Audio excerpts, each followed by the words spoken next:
If we cross one of these dogs, he just absolutely goes crazy. It's just not the same dog. This is an interesting episode because this is a really good example of how two different energies can affect the same dog. In this case, this husband is very confident, self-assured. He has this aura about him that dogs just instinctively gravitate to and feel confident with. And then you have the wife who's very gentle and soft-spoken, calm, but anxious, right? She's very fearful. In this episode, what we're going to be watching is just how that difference in energy affects the dog. As usual, I will be stopping the episode several times throughout and explaining what I'm seeing, describing what's going on with the dog, and discussing the techniques. So, as usual, this isn't about watching the whole episode. It's just about decoding the dog. So, let's get into it here. But this breed's supposed to be fearless and non-aggressive. They're supposed to not, they developed this breed so it wouldn't fight each other in the pack and it'd be a good family dog. Yeah. People think just because they get a certain breed of dog that is bred to do certain things, that all breeds of that dog or that are bred for that certain thing will behave that way. It just doesn't work that way. They're just like humans in that, there's no two humans that are alike. There's no way to guarantee a dog is going to behave exactly the way it was bred, because that really is determined by the pack dynamic when it was a puppy. How many puppies were in the litter? How was the puppy handled by other people? What was it exposed to? Was the mama stressed during pregnancy? Like all of these things, there's so many things that can affect how a puppy develops into adulthood. It's impossible for us. There's lots of key markers that we can look at as a puppy to help us determine how the puppy will turn out as an adult. But it's impossible just to say, I'm going to research this breed. Okay, this breed is good at this, and this. I'm going to pick a puppy from that breed and expect it to work. That won't happen. Before we go too far into this, what I want to do is, like I do with all my videos, I want to put my clip in here about my scale. So this is a Dogs Decoded scale. This is a code that I use every time I meet a new client, anytime I meet a new dog, whether it's a training session or it's a dog that walks into my grooming salon. I'm assessing that dog from a scale of 0 to 5. So I'm going to play that scale right now. If you have already seen it, feel free to just skip past it. If not, I will be back with you in about 3 minutes. All right. And then we will get back into this. All right. Thanks. So I just want to explain my scale. This is a scale that I use when I'm assessing dogs when I go to a client's place. So 0, level 0, they're sleeping, they're out cold, not a problem. Level 1, they're resting, they're awake, they're kind of watching what's going on. Maybe they're doing a gentle pant. Nothing, no, they're not participating. They're not following us around. They're not doing any of that. They're just laying there watching. Level 2, now they're walking around, they're sniffing, they're panting, they're playing with toys respectfully. They're still not getting in our way. They're not bugging anyone. They're with us, being part of the family. Level 3, now they're starting to get excited. Okay, so now we're getting more of a fast tail wag, bodies wagging. Maybe they're whining. They're attention seeking. They're taking, if you've got a dog that likes toys, he's bringing those toys. He's squeaking them really loud, or he's bringing them to you and demanding your attention. And he's unable to settle at this point. So you give him a command to go lay down or go settle down, and he just can't. Level 4, now we get into more severe problems. Right now they're jumping, maybe they're pulling on the leash, they're digging, they're chewing on objects that are on the floor, the furniture, they're starting to bark. And keep in mind that they can still do all of these other things in these other levels, right? Like you might still get whining and attention seeking, but this just means that there's more stuff going on. So they're escalating up to almost an unmanageable point now. Level 5 is where we start really seeing major problems, which is, they're destroying your furniture, your house. There's heavy panting sometimes, there's excessive barking. When you walk, they're scanning for threats. It's growling, snarling, fighting, and possibly fighting with a sibling, another dog in the house, or just overall being a little mischief maker. So that's a very simplified way to look at when I say a dog's at a 2 or a dog's at a 4. This is what I'm talking about right here.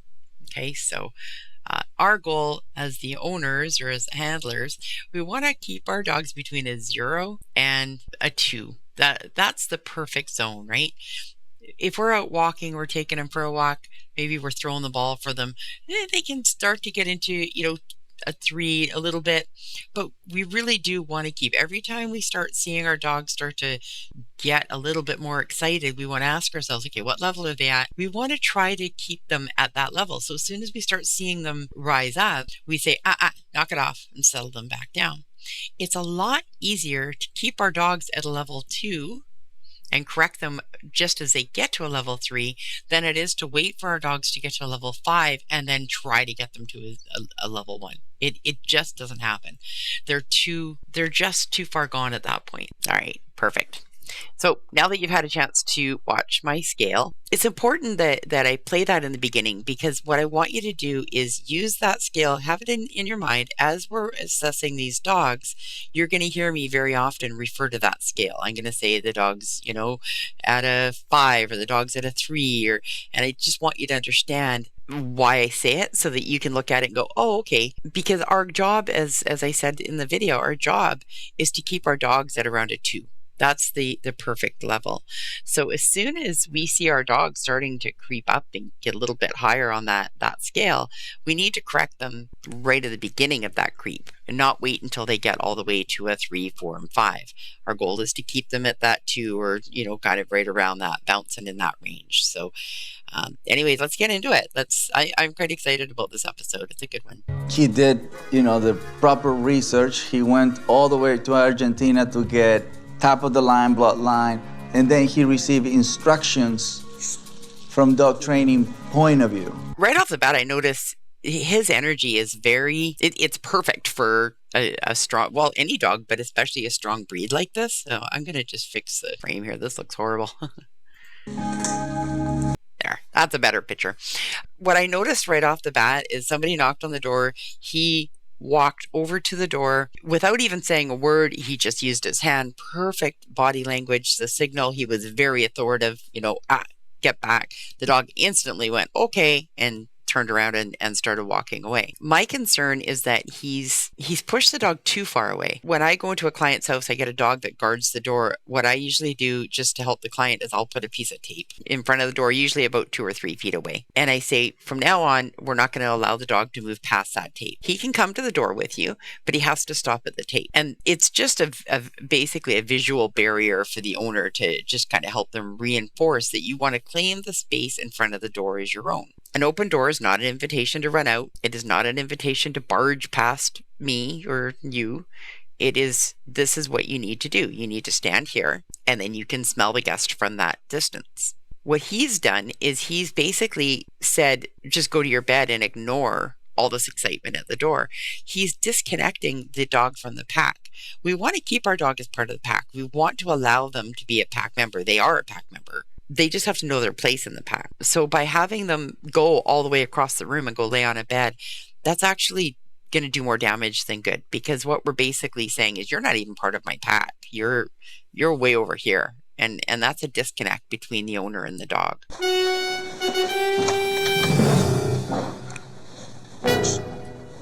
So just the block. I'm not saying not to be.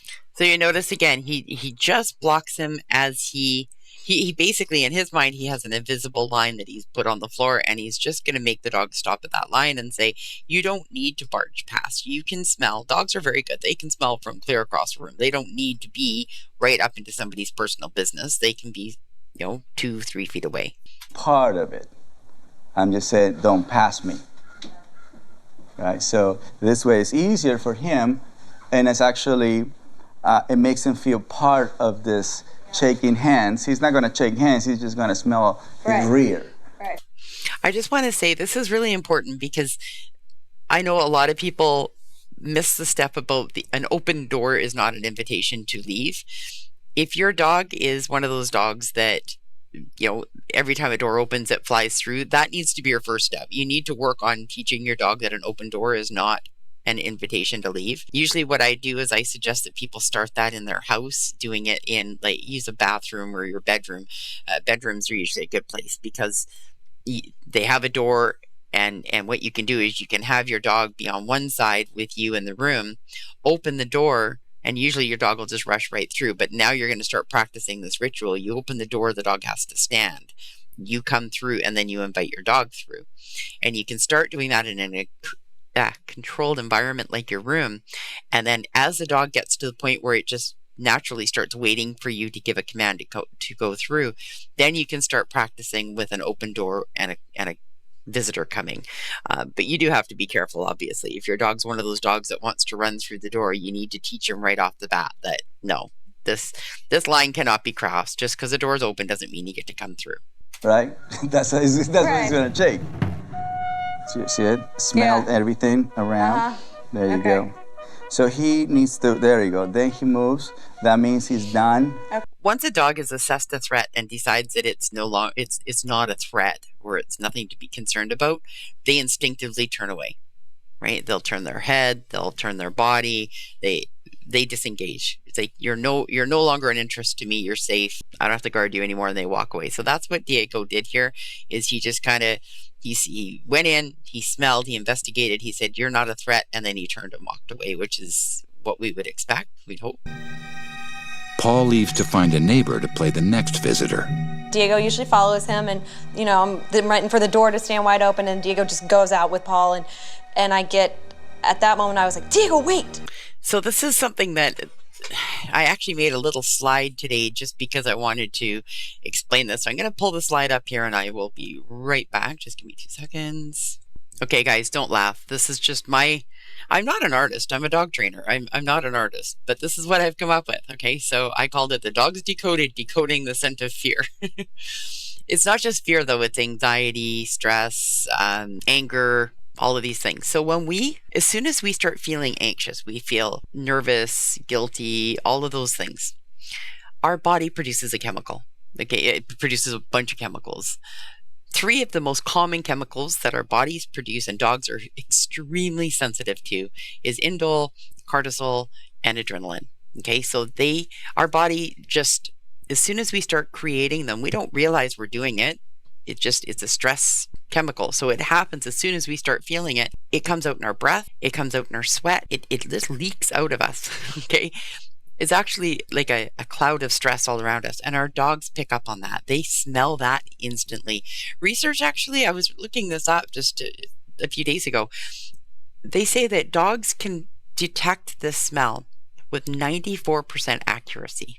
Okay, so that's how well our dogs can smell when we're stressed, anxious, all of those things. And it's really, really important that we be aware of that, because our dogs, as we know, our dogs know us way better than we do already. So if we're already feeling that stress and that anxiety and we're putting that scent out there, unfortunately, dogs, they will not follow that scent. They don't see that as a leader scent, right? Leaders do not live in a state of fear. Leaders do not walk around being scared and anxious all the time.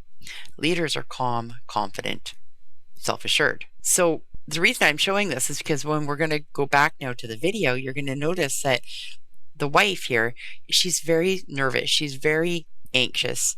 And this is why Diego sees her so differently and reacts so differently to her than he does to the husband, because the husband doesn't have all that anxiety and fear and all those other things. He does in certain situations, but not overall. So most of the time, Diego follows him way better than he follows the wife. And it's not because Diego loves the wife any less. That's not what this is. He's simply doing what dogs do. He's following the leader. And in this case, he's going to follow the calm, confident leader, the one that does not have this cloud of stress around him. Hopefully that helps. Yeah, I totally see what I did right there. Diego! And I was like worried, and there is, wait. So this is just here at the door. I know, that's the thing, he's not even outside. Yeah. I must be giving him a complex when I leave the stairs. Sorry, buddy. No, don't say sorry to him. No. See, even that, our instinct, oh, sorry, baby, right? As soon as we start feeling guilty or bad or any of those things, we don't even mean to. We're like a little skunks, man. We're just running around, with all this scent. How do we change that? Well, it takes practice. It doesn't happen overnight. I don't want you to think just because you're a nervous person that you're always going to be unable to help your dog. It just means you have to be self-aware. You need to be aware that if you're a nervous person, you might need to learn how to calm yourself better so that you can be a better leader for your dog. There you go. Yeah, it's been building up. Yeah. And Just want to point out, you notice how even here, they're sitting here talking, they're chatting, nothing's really going on. I'm sure there's camera crews and stuff, but notice how Diego's still not relaxed. He's still scanning, he's still checking everything out, he's smelling. So he's still in a guarding position because in his mind, he still doesn't trust the owner. He still feels like he has to protect her. So he's in this very forward, scanning kind of behavior. If I were her, I would correct that, right? I don't need you to protect me. Knock it off. Hey, go to sleep. Go play with your ball. Do something. Knock it off. I don't want you guarding me. In fact, I would not allow him to be this close to me right now. It's just not, because in his mind, he thinks he's protecting her. And so that's going to put him in a guarding position. And we don't want that right now. And by pushing him away, by saying, hey, you go sit 2-3 feet away from me, I'm okay. What you're telling the dog is, I'm okay. I don't need you right beside me. You can be over here and I'm perfectly safe. And that allows the dog to go, oh, okay, well, I guess she's got it covered. And he can start to relax. Just, to me, it's a very heavy load you have on the shoulders. Yeah. To the point that it's making it, right? And that's why I focus on how can I train humans to at least see this, recognize it, and transform. So you notice even here, yes, his head's down and it looks like he's, relaxing. He's not. He's still in high alert. His ears are still very forward. He's got one ear kind of pinned over to Cesar. He's got one ear kind of on the door, bouncing between the door and the owner. His eyes are still very much focused, kind of over in this corner over here. He's still, it's been a bit since I watched this episode. I think the owner, the husband is coming back. So I think that he's kind of picking up on that energy. But I just want you to notice here that even though it may look like he's totally relaxed, he is still in full alert mode right now. So even though it might look like he's a level, 1.5, 2, he's still very much at a 3.5, 4 right now. He's still unable to settle, unable to relax. His body's starting to, but his mind isn't. His mind is still very much at a 4. It's just Diego came to help. Diego came to say, okay, Kelly, I'm a big dog, but my spiritual journey here is to help you get rid of this load. I'm so glad Cesar said that. I'm an absolute believer that we don't always get the dogs that we want, but we do get the dogs that we need. I have a wonderful story of my own dog, Copper, and I will be sharing that story. I'm not quite ready. I cry every time I talk about it, so I'm not ready to talk about him quite yet, but I will eventually tell the story of Copper. And so we get dogs that we need, and they become the most amazing teachers in our lives, and they help us see who we really are. We see ourselves through their eyes, and that's a beautiful, magical experience, and I can't wait to share it with you guys. But I love that Cesar brought that up, because this is a prime example of a dog that she may not have maybe even wanted all that much, but she definitely needed.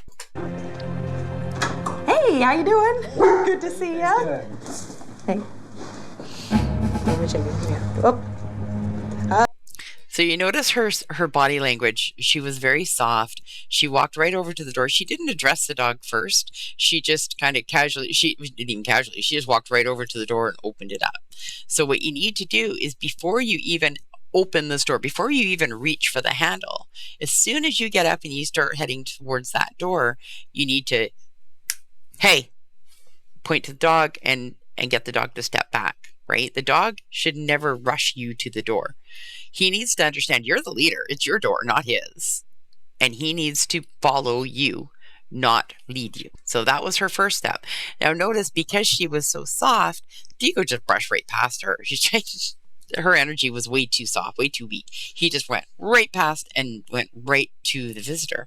This can be a disaster, because if Diego decides that he's a threat, how is she going to defend the visitor right now, right? He could jump up, he could knock him over, he could bite. A lot can happen. So it's really important that our dogs know that they need to be behind us and allow us to do the greet and then the introduction before we allow the dog to just take over. How you doing? Diego, come on. I just bring him back in here. Again, still she's very soft. She's trying to be kind. She's just being very soft. And Diego's not taking her seriously. He's just kind of, whatever. The excitement's over. He's no longer excited. We know that because as soon as he walked back in after greeting the visitor, he shook his whole body. That's a dog's way of saying, okay, I'm not stressed anymore. He's safe. And he walks back in. But he's not even, he doesn't even have any speed. He's just kind of very lightly trotting in like, whatever, I'll come in as I want. That's not a follower. He's a leader right now. He thinks he's the pack leader and she's following him, which is exactly what's happening here. We humans have become disconnected to this meaning. So again, she kind of did the exact same thing, right? She just went to the door and she flung the door open. Diego's right up her butt here. Like, he's no personal space. When Cesar did it, he was like, hey, get over here and stand here.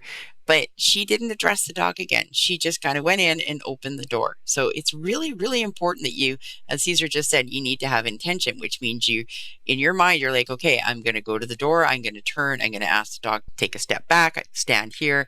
I will open the door. I will tell the dog to, keep the dog there. And I will make my introductions with the visitor. I will then invite the dog to come and meet the visitor. I will not allow the dog to rush past me. But you do this all psychologically in your mind. She hasn't done any of that. She's just kind of walked right back to the door, opened it. At least this time, it doesn't look like she's going to allow Diego to walk past her, but she's still not slowing it down enough for the dog to fully understand what she needs from him.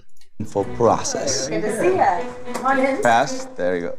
There you go. Send them back. That's good girl. So instead of just using her body and shuffling in front of him, this is where she needs to kind of push her chest out, put her shoulders back, go, hey, knock it off, back up. And again, use your whole body. Imagine you've got this big wall of energy in front of you. And what you need to do is use all you've got inside you to push that energy towards the dog and be like, I'm going to use this wall and I'm going to push this energy towards the dog. That wall of energy is what's going to push your dog. You don't have to actually physically touch them. It's all done through your body's energy. And by just saying, using your whole body, being like, hey, knock it off, use your finger, use your arm to signal where you want him to go, point and say, get over there, back up, move. Beautiful, beautiful. There you go. Beautiful, beautiful. There you go. Yes, my. Welcome. Yes, that was really, really good. Now, a lot of times when we think about it, we only think of opening the door and letting the visitor in. We need to break that down into smaller steps, right? We need the dog to stop on a mark, an area before the door. He needs to wait. Before we open the door, we turn, we look, we make sure he's still waiting, we open the door. We be prepared as soon as he goes to step up or to walk past that line to turn around and point and say, hey, stay there. We have to break it down into smaller steps and then follow through with each individual step.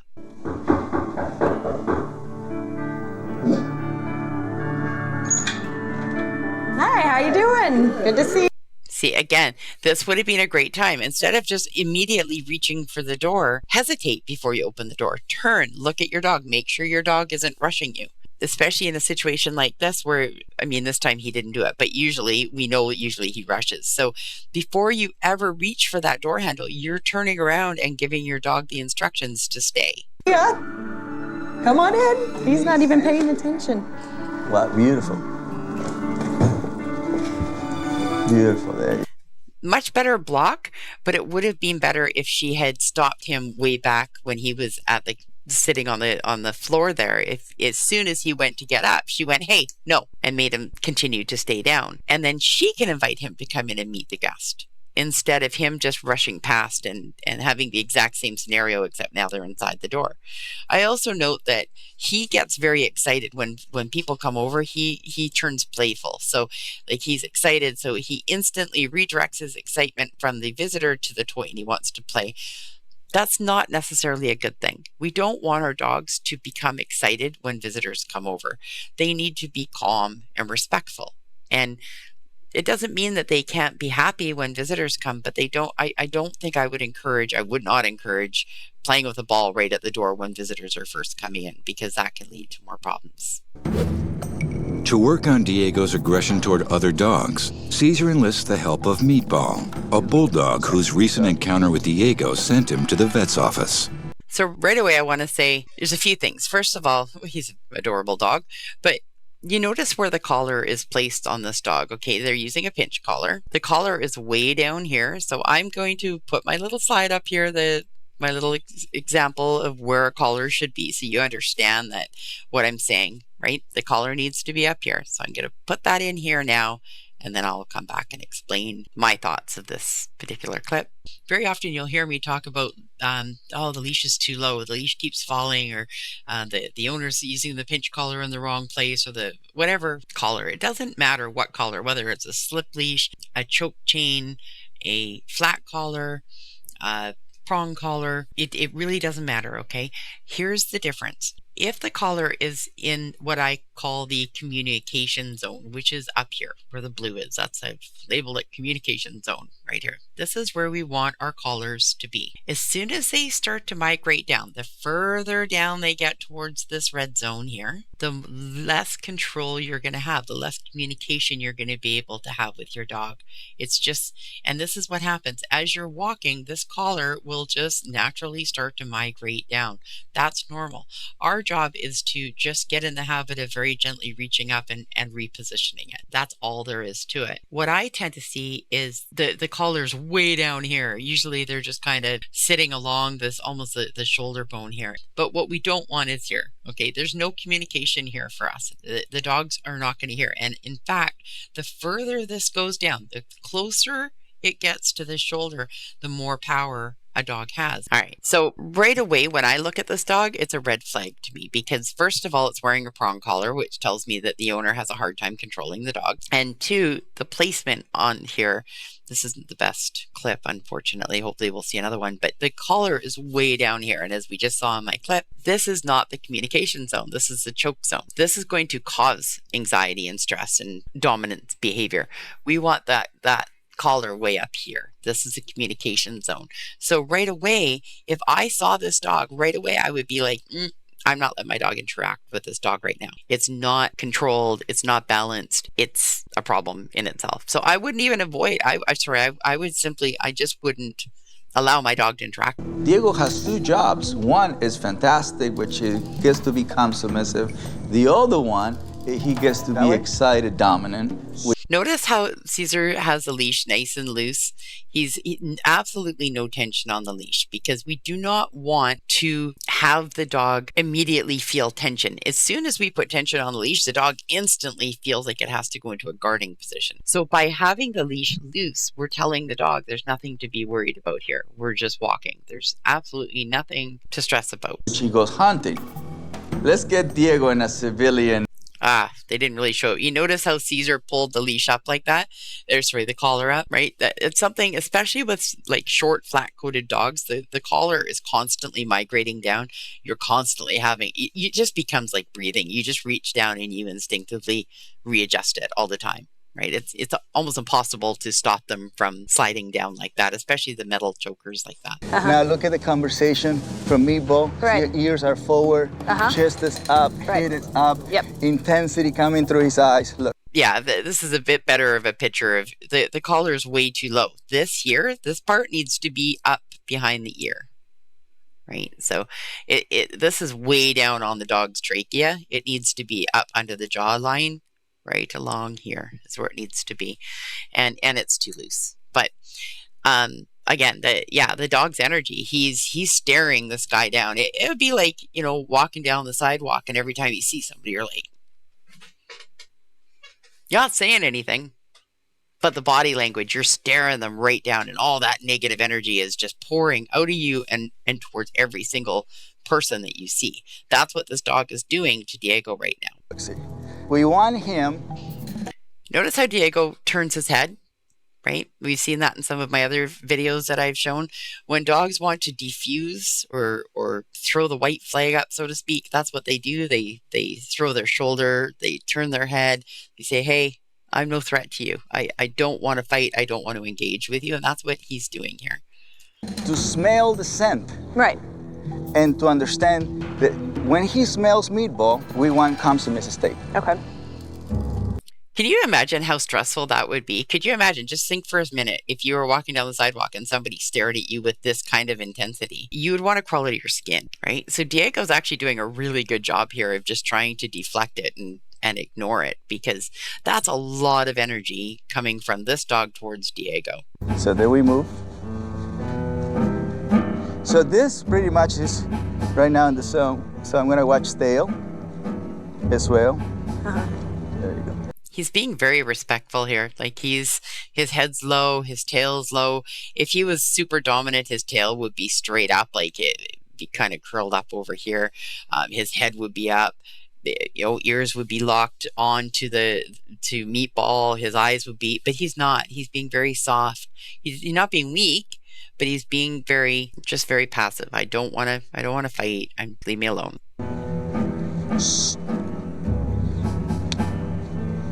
Ears back.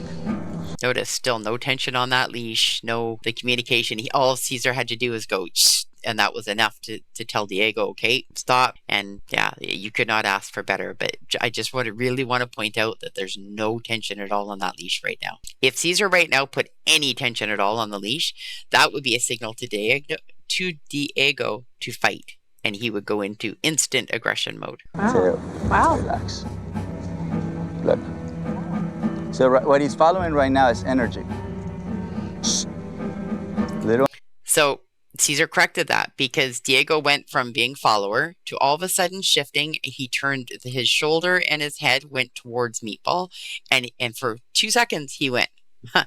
Oh, really? You want to call me out? And Cesar went, no, we're not having that conversation, and corrected it. That's what I say when I talk about dogs being on that scale and we need to correct them, because right now Diego's at a 2, but he went from a 2 to a 2.25, and Cesar corrected that 2.25. He said, no, I want you to stay at a 2. And so it's a lot easier to make a correction when he's at a 2.25 than it is to wait until he's at a 3, 4, or 5. Right? We want to correct them right as they're just starting to think about it. On shore here, but look, there's no tension on the leash.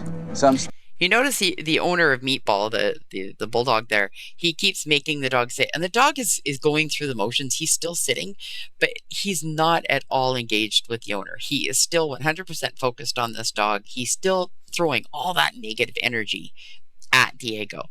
So this is a prime example of, sometimes you'll hear me say dogs will sit. Sometimes it's just out of compliance. It doesn't mean that they're actually following your lead. It just means they're trying to block or kind of go through the motions, but they haven't actually committed to whatever it is you're trying to get them to do. That owner is trying to tell his dog, disengage, leave him alone, stop doing that, just relax. What the dog is doing is saying, okay, I'll sit, fine, but I'm still locked onto that target. Still feeding, and at the same time, I'm letting him digest this new way of seeing Meatball. Right. I'm creating what I want. Right. This is a really good point, and I brought it up in a lot of my other videos, but we need to stop putting ourselves in positions where we're reacting all the time, right? That's what I see constantly is owners will wait until they already know their dog has a problem. They'll wait until the dog gets into a situation, and then they'll react to that situation, instead of saying, okay, I know my dog, we'll use this as an example. I know that my dog has a history with Meatball. So instead, this time, what I'm going to do is I'm going to set my dog up to succeed. I'm going to stop, like Cesar's doing, 10, 20 feet before we get to Diego, and I'm going to Meatball. I'm going to make sure my dog is calm, that he's had time to assess the situation, and that he's in a follower position before I advance. I'm not going to wait until I get to the dog and then have the two of them clashing. So it's just being way more observant and being way more about controlling the whole scenario instead of being reactive and waiting until an explosion happens. Intention and paying attention. Yeah. And as you see, we also influence in Meatball. Yeah. You know, because what we saw from far away from Meatball was a different face. Right. See, so now Meatball sees that he is not interested in him. Nah, Meatball, he may see that Diego's not interested, but Meatball is still very much. That fast lip licking that we're seeing there, that's not a calming thing. That's a, I'm ready to fight. I'm, my mouth is producing more drool because I'm getting ready to bite and to fight. So he's doing a very fast lip lick because he's just got all that adrenaline coursing through his body right now, and he's ready to fight. That's good. Now he's shaking, so that's good. It is? Okay. He's going through the motion. Okay. There we go. That's even better. Yeah. And again, this is great. Like, this dog is awesome, man. Like, he's literally just telling that bulldog, hey, you do you, bro. I'm just going to lay here. I'm going to ignore you. And I'm just going to let it go. So he's 100% saying, I will not engage in that behavior. And he's just letting the bulldog do whatever he wants to do, which is perfect. And he can do that because he feels very confident with Cesar leading him. That's why this dog is this relaxed. Guaranteed, if the wife had this dog, it would be 100% different. It would be, this dog would be on high alert, guarding, lunging, smashing his teeth, or gnashing his teeth, doing all those things. But because he trusts Cesar's leadership, he can just say, you know what? I'm just not in. I'm not going to bother with you. I have a leader, thanks. As a human trainer, I have to make sure that I keep my humans focused on something else. Even though they're holding a leash and walking a dog. I love that Diego was walking behind her or beside her. He wasn't up ahead. But you notice how he stops right here and he instantly starts guarding. This would have been a time to do a correction. Hey, we're not guarding right now. We're walking, right? So to do a correction right now would have been perfect. I also notice, again, the darn collar is slipped down. It's way down here by the trachea. It needs to be up here. Again, that's just a habit thing. You get in the habit of doing it. But unfortunately, she's not walking him in a communication zone. She's walking in the choke zone or the danger zone. So this can actually cause a fight, just being in this. It's amazing what 2 inches can do, because this here, there's only 2 or 3 inches difference, but this tells the dog that I want you to protect me. This tells the dog I want you to listen to me. Don't walk the dog.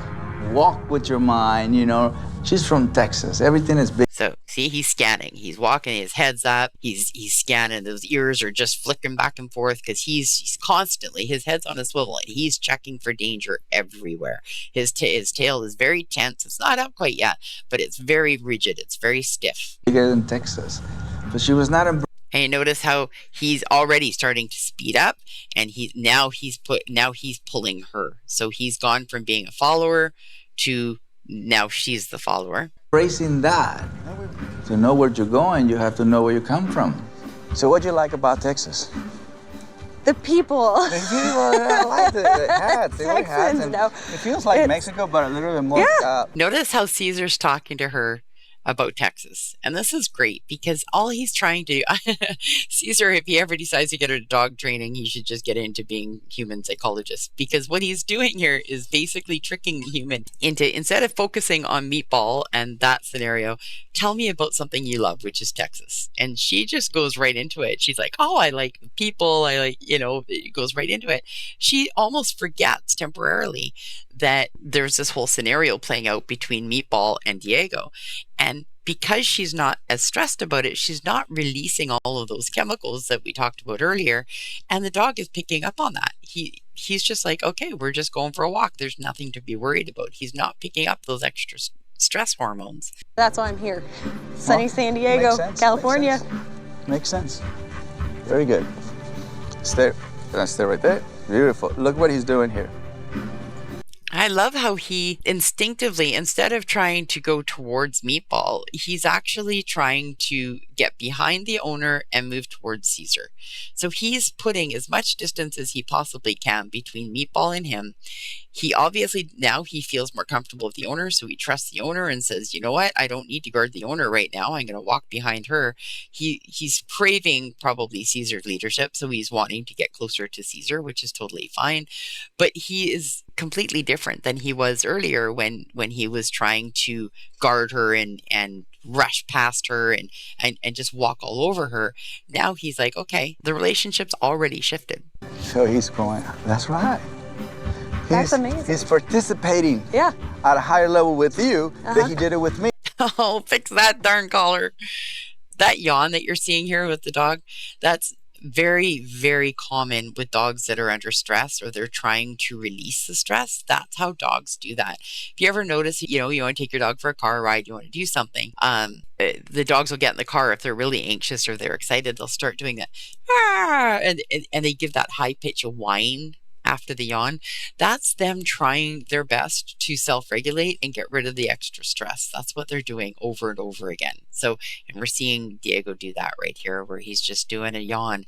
He's taking all that tension out of the jaw and he's just trying to relax. Oh. Good. I love that correction. That was really good. Again, he can only handle so much pressure. This bulldog has been throwing this pressure at this dog for all of this time, and I think he's probably just kind of at that point where he said enough's enough. Again, this leash, the collar needs to be up here in the communication zone. She did a good correction. I like the correction, but I just feel that if the collar had been up here, it would never have even gotten to that point. It's just that because the collar's down here, it's a totally different conversation that they're having right now. And follow through. Help him to go all the way. So he's... Don't worry about it. I'm telling Kelly, if you notice... That's a very unsure growl. So he's been telling this dog over and over and over, I don't want to fight you. I don't have a problem with you. I'm just here. Leave me alone. And the dog has consistently kept throwing these nonverbal cues at him saying, hey, you want to fight, you want to go, I don't like you, let's take it, come on, let's do it. Guarantee, I bet you any money this dog's not neutered either. But, the two of them are just, well, not even the two of them. This dog is just throwing the insults at the other guy. And finally, he's like, you know what, screw this, man. And he lashes out. I understand where Diego's coming from. I understand the temptation to want to lash out. But from an owner perspective, this is where you want to do a correction. Cesar says something, and I don't agree with it here. He says that Diego has a cycle. Diego does a little growl, and he gets anxious, he does a little growl, and then he relaxes. And so Cesar suggests that the owner allow that cycle to continue, and I don't agree. I understand why Cesar's doing it, because the owner has a weaker energy, and he's trying to build up her confidence. But as generally speaking, I would never recommend that, because we don't want to encourage even that 2.25 level. We want to keep the dog at that 2. And so by allowing him to keep creeping up, we're saying this is now an acceptable level. From now on, you're allowed to get excited and growl, when really what we want to do is say, no, we don't even want you to get excited. Yeah, sometimes life's going to throw you a curveball. You just got to deal with it, kid. That's the way it is, right? You don't have to accept every challenge. There's going to be dogs out there that are going to try and fight you. You don't need to engage. And that's just the way it is. So I don't necessarily agree with this part, but whatever. He does the same thing every single time, right? So he goes from this, growl, and then relax. Just let him go through it. Perfect. Oh, I love it. I love it. Good. Let him go through the experience. I do like that Diego is looking away. Like, he's, again, as I've said several times in this video, like his body language over and over to this dog is, I don't want to fight. Leave me alone. Like, he could not, if he was carrying a big white flag with a neon sign that said, leave me alone, he couldn't say it any louder. And this dog is just not picking up the cues. Like, he wants to fight this guy at any cost. For me, my biggest aspect is I try to overpower Diego because I can. Kelly can't, and that's not a good combination. So I needed to just mentally control the dog. Not necessarily. They just have two totally different kinds of energy. My energy tends to be more like him, right? I just have that energy. That's me. It doesn't mean I'm necessarily a confident person. I'm actually pretty insecure. But when it comes to dogs, I'm very confident, and I know what my abilities are. So that just comes across to the dogs. They naturally want to follow me. That's what's happening with him. He has this very strong aura around him, and dogs crave that. They need that. So of course they gravitate towards him. She's very mothering, nurturing, gentle. Those are the kind of humans that give great belly rubs. but maybe not the kind of human that I want to protect me in a battle. And unfortunately, when dogs need a leader, they look for someone who's going to protect them in a battle. So that's why he's naturally following the husband's lead here and not the wife. It doesn't mean that the dog loves one more than the other. It doesn't. It just means he's naturally going to gravitate more towards the leader than he is a nurturer. Anyways, that's the end of this episode. This is they just wrap it up at this point. So I hope you had fun. I really enjoyed this episode. It was really good. I love those dogs. God, that's a beautiful dog. Even the bulldog with his bad attitude, he was pretty awesome too. But I hope you had fun. I did. I can't wait to see you in the next episode. And please feel free to like and subscribe. It sure helps me. I'm a new channel, so every new sub I'm celebrating. I wish you could see me on the back. Every time I refresh and I see a new sub, I'm like, guys, I got a new one. So you have no idea how much it means to me. Until the next video, take care. Keep walking those dogs. Bye.